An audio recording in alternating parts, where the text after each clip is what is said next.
OSS ఫర్టిలిటీలో test treatments therapies అన్ని scientifically design in the good hands of science. Mummy daddy అవ్వాలంటే OSS కి call చేయండి. హుసేన్ సాగర్ లో గల్లంతైన అజయ్ కోసం తెల్లవారుజాము నుంచి రెస్క్యూ ఆపరేషన్ కొనసాగుతోంది. ఫైర్ సిబ్బందితో పాటు డిఆర్ఎఫ్ బృందాలు రెస్క్యూ ఆపరేషన్ చేస్తున్నాయి.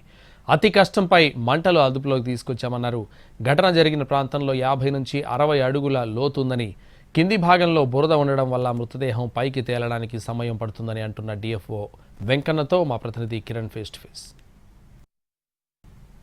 లో 2 బోట్లు దగ్ధమయ్యాయి. ఈ ఘటనలో ముగ్గురికి గాయాలై ప్రస్తుతం వారు హాస్పిటల్ ఉన్నారు. సో ఈ ఘటనలో అజయ్ అనే యువకుడు మిస్సింగ్ అయ్యాడు. ప్రస్తుతం మనము బోట్లో ఉన్నాము.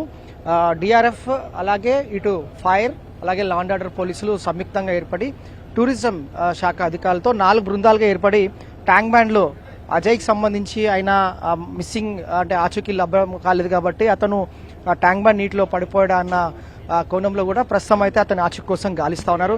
సో మనతో పాటు మాట్లాడేందుకు హైదరాబాద్ డిఎఫ్ఓ గారు ఉన్నారు. వెంకన్న గారు, ఇప్పటి వరకు మీరు ఎన్ని టీమ్స్ ఫామ్ చేశారు? సో ఇప్పుడున్న ప్రజెంట్ ఏంటండి అప్డేట్ ఏంటి? అజయ్ ఆచూకీ ఇంకా కూడా పేరెంట్స్కి లభించలేదు, వాళ్ళంతా కూడా ఆందోళన చెందుతాను. సో యాక్చువల్గా రాత్రి 9 గంటల 10 నిమిషాల ఆ టైంలో ఇన్సిడెంట్ ఫైర్ యాక్సిడెంట్ జరిగిందండి. అప్పటికే గవర్నర్ గారి ప్రోగ్రాంలో మా ఫైర్ వెహికల్ బందోబస్తు అంతా పెట్టడం జరిగింది డిపార్ట్మెంట్ తరపు నుంచి. వివిఐపిసి వెళ్ళిపోయిన తర్వాత ఇక్కడ బోట్లో ఫైర్ యాక్సిడెంట్ కాగానే పక్కనే ముషిరాబాద్ వెహికల్ ఆల్రెడీ డ్యూటీలో ఉంది. ఇమీడియట్ గా పక్కనే ఫైర్ స్టేషన్, మన సెక్రటరియట్ ఫైర్ స్టేషన్ కూడా ఇంకొక వెహికల్ చెప్పడం జరిగింది. 12 గంటల సుమారు ఆ టైం వరకల్లా పూర్తి మంటల్ని కంట్రోల్ చేయడం జరిగింది. ఎవరైతే ఆ ప్రమాదం జరిగినప్పుడు నీళ్ళలో దూకారో స్పీడ్ బోట్ల ద్వారా వాళ్ళని రక్షించడం జరిగింది. వాళ్ళందరూ కూడా హాస్పిటల్కి షిఫ్ట్ చేయడం జరిగింది. తర్వాత మార్నింగ్ మాకు తెలిసిన న్యూస్ ఏంటంటే అజయ్ అనే క్యాండిడేట్ కూడా మిస్ అయ్యండి అని తెలిసింది. మరి అతను నీళ్ళలో దూకిండా లేకపోతే ఎక్కడ ఉన్నాడో తెలియదు. మనకు తెలిసిన ఇన్ఫర్మేషన్ ప్రకారంగా ఏ హాస్పిటల్ కూడా లేడు. అతను కాంటాక్ట్లో కూడా రావట్లేడు, ఫోన్ నెంబర్ ద్వారా కూడా అని చెప్పి అంటారు. వాళ్ళ డౌట్ ఏంటంటే నీళ్ళనే పడి ఉండొచ్చు అని చెప్పి డౌట్ క్లియర్ చేస్తున్నారు కాబట్టి సెర్చ్ చేయడం జరుగుతుందండి.